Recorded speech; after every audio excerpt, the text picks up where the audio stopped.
I've made literally hundreds of graphics, so I thought I might as well refeature them because they're just sitting there. So my name is Jill, and since I've decided to really talk to older women, I have been flooded with so many ideas on which to make videos, but I thought before I go any further, we needed to have just a short discussion on what do I actually mean and why do I keep saying old women. Because if you're like me, I cringe every time, number one, I hear that term, those terms, and two, the fact that it now may technically apply to me. So if that's something you're interested in, this is not a factual, statistically driven video. It's just sort of a reflection on why I'm using that term and what it actually means to me. And to maybe you, just a little bit to think about, food for thought, how you want to move forward in the world, because none of us are getting any younger. Go ahead and stay tuned. We're going to first take a deep breath, and I will see you on the other side. And I've been putting out fire.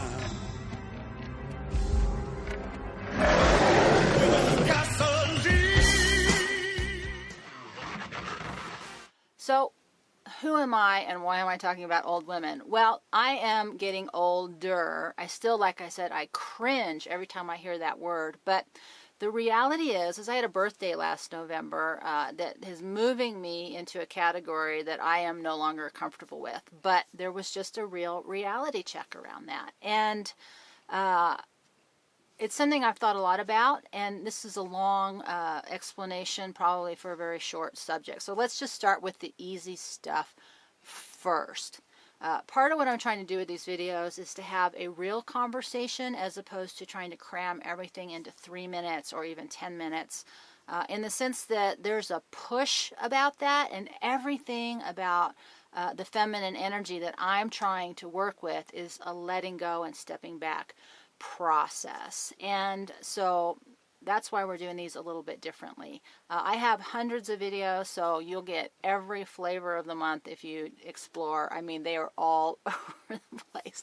But the reality is that, you know, part of being successful online, it's not an age question, it's not an appearance question, it's an energy question. And the energy as a woman has real specific demarcation points, and in the olden days we called it maiden, mother, and crone. And maiden was really that, you know, coming into your beauty, moving from innocence into a womanhood and preparing yourself for motherhood.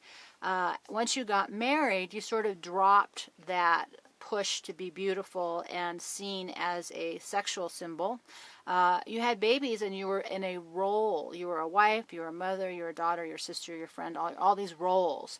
And now we have this third stage, which has left a lot of us kind of floundering. You know, there's people like me who didn't get married and have kids. I'll explain that more deeply in another video.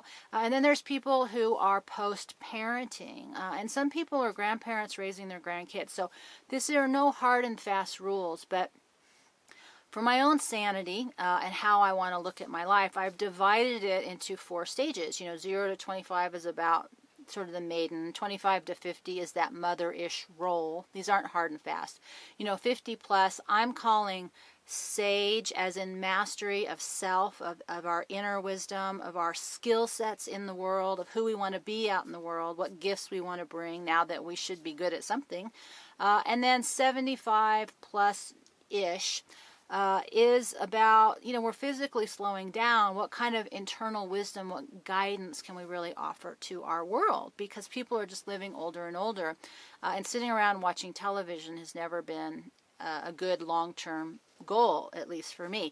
Now, I am a social worker and a licensed therapist. I've spent a lot of time with older women.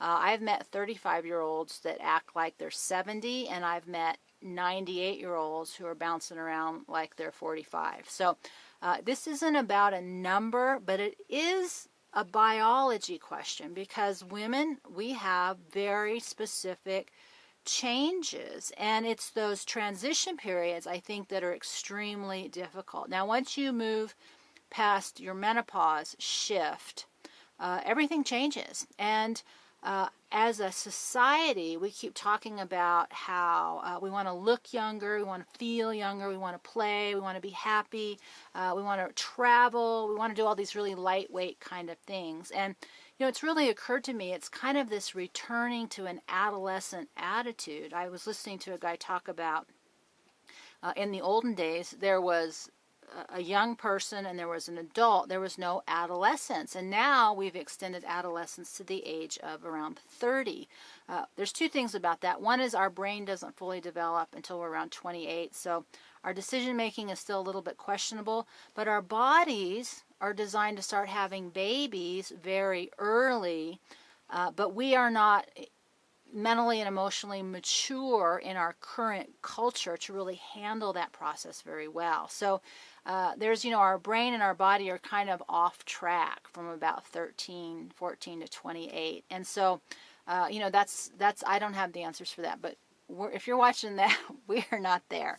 But we're also no longer the young pretty things. We're no longer being looked at. There's a saying that says at 18 you think everybody's looking at you. At 40 you realize nobody's really looking at you.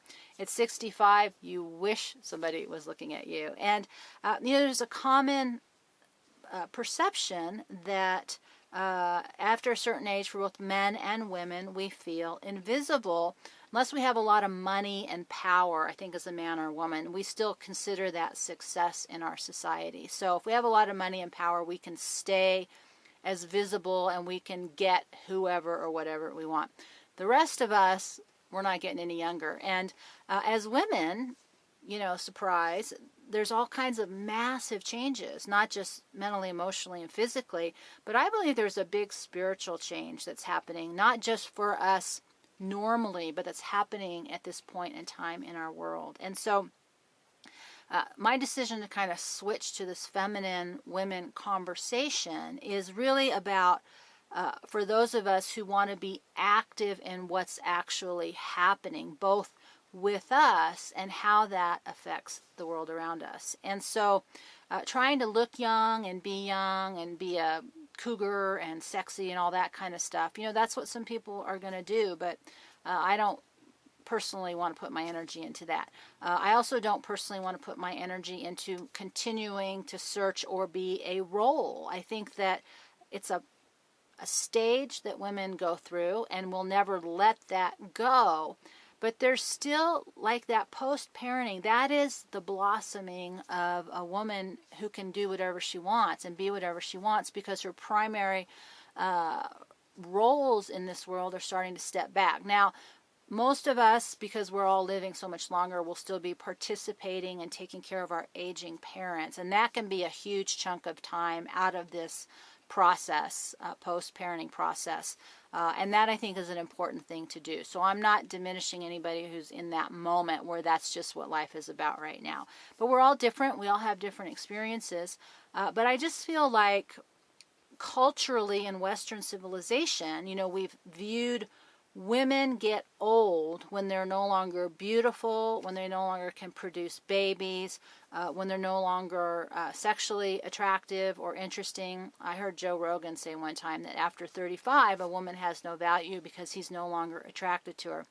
I think his wife is now 41. I would love to ask him that question. But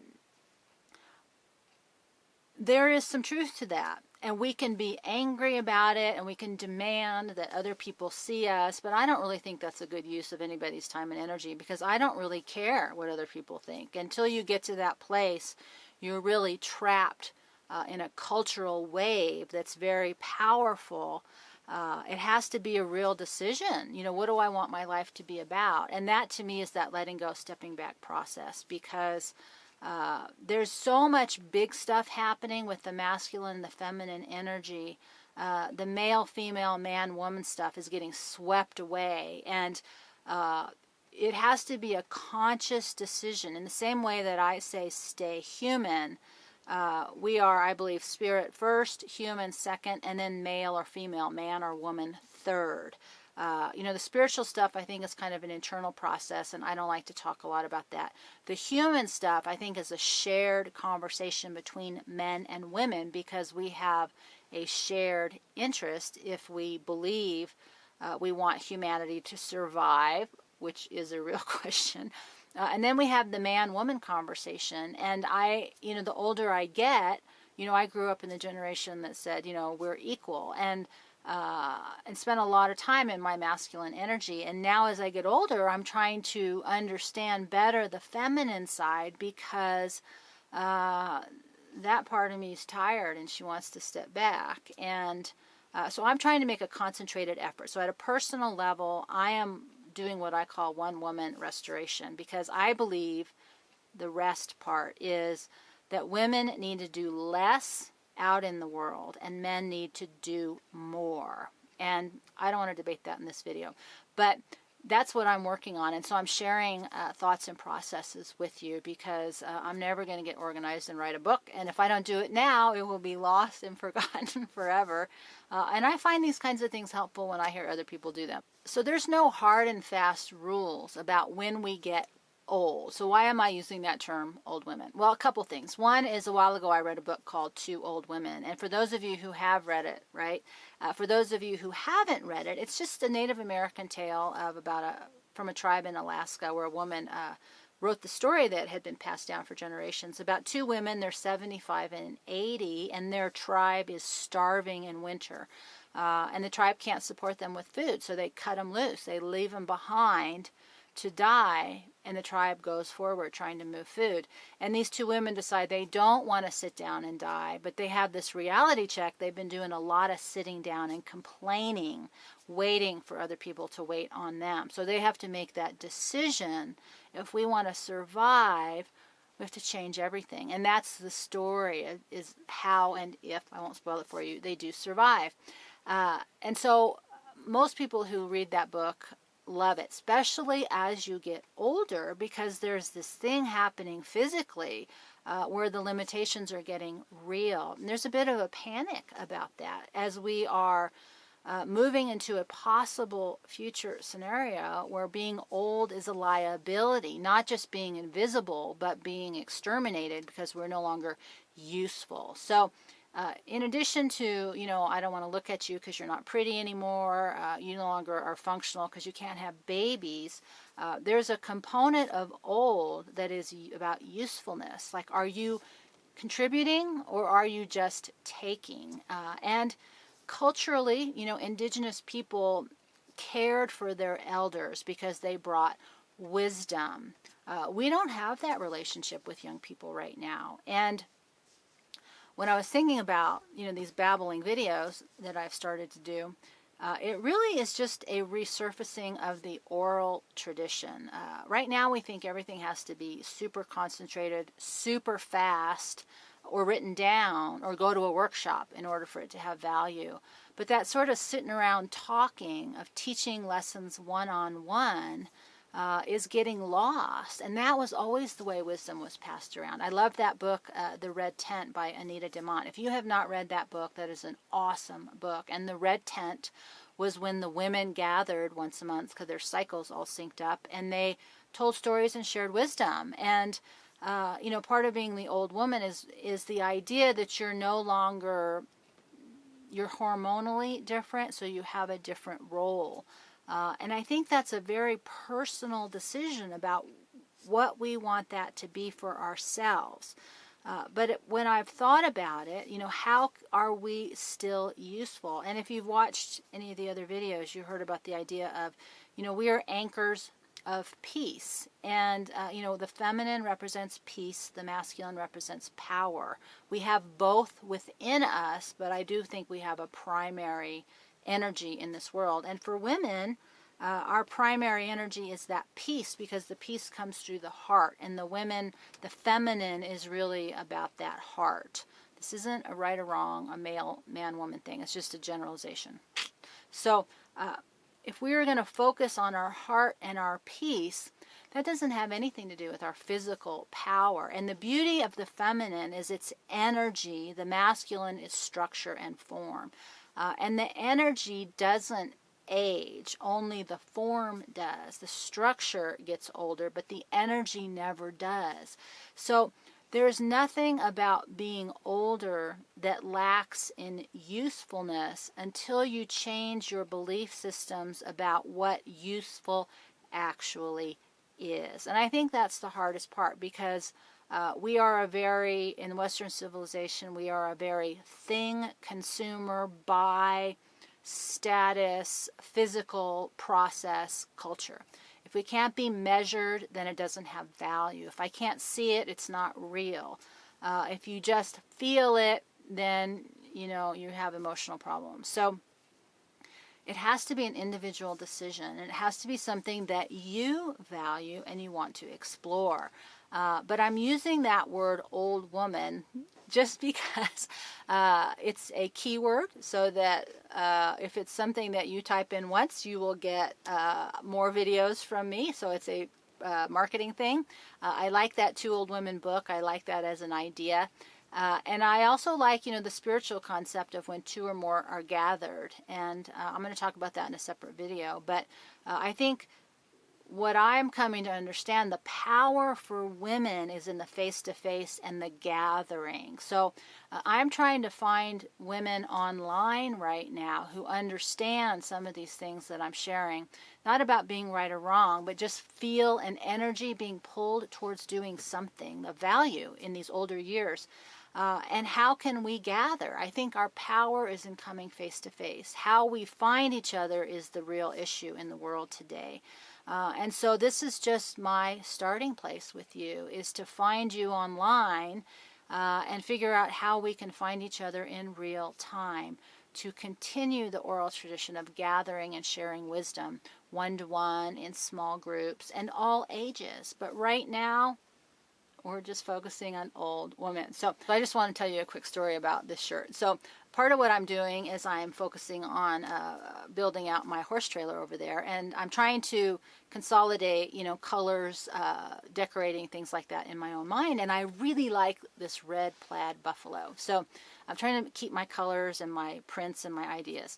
So I have another one and it's getting all worn and torn out. So I thought, well, it's Christmas sale. I'll get another. I saw it was like $8. So I brought it home, and then I was watching some show where the little girl is exploring her masculinity. We'll say, I don't know if she was straight or not, but anyway, she was very masculine. And she was all flannel, and I thought, buffalo plaid flannel, and I thought, here I'm putting all this energy in trying to find my feminine, and I still am attracted to the masculine energy because it's soft and it's functional, and I like the way it looks, but it was the antithesis of my bigger goal, which is to explore the feminine within. I still am dressing like a boy, so I just thought that was funny, because it highlights the point. Just because you have an intention, it takes a little while to put it into action, and then to put it into action consistently. So part of my keep saying old woman out loud isn't as a way of denigrating or as a negative. I'm trying to shift it into a powerful positive, because once upon a time, it was the old men and the old women who held all the power in the group and in the tribe.